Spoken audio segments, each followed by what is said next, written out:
the last steps that still are there is to submit your paper to peer review. So you've done the steps, done the basic requirements, and sent the paper out. It doesn't come right to me as the academic editor. It goes first of all to usually a technical editor. That one checks if the requirements were met. If not, it might get rejected. Sometimes you might be asked to make sure that you adhere to the basic requirements. And if the basic requirements are met, then it would be going to an academic editor such as myself.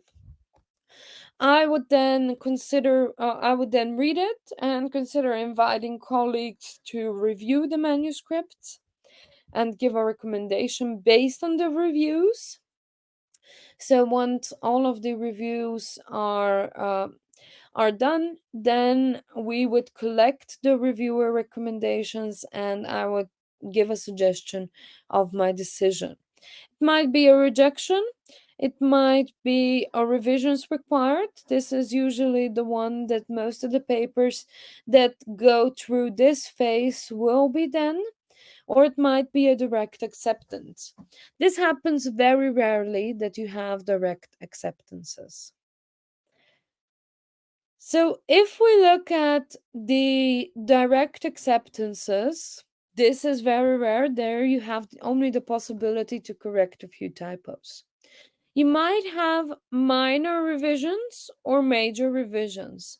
If one of this is there, then there is a likelihood that your paper will be accepted in the journal, but you still need to do some work. And that work is usually rewriting parts, adding different new evidence, and these parts need to be um, done as soon as possible. Then you have a reject and resubmit.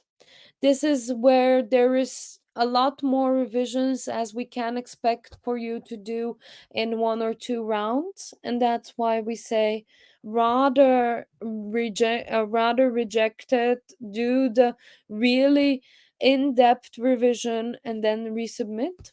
This is hard work ahead, but at the same time, it is still manageable, and you might be able to publish in the same journal. And reject would mean that, well, it's not suitable for our journal, but maybe some other journal will have a great opportunity to publish your research. Here you see also acceptance probability spectrum. If you have accept, then there's no such thing as not getting published. Then congratulations, you have been published. Also accepted with minor revisions. That is something where you have some typos, you need to do something. Some journals decide to do this as accepted with minor revisions, and minor revisions often also accepted.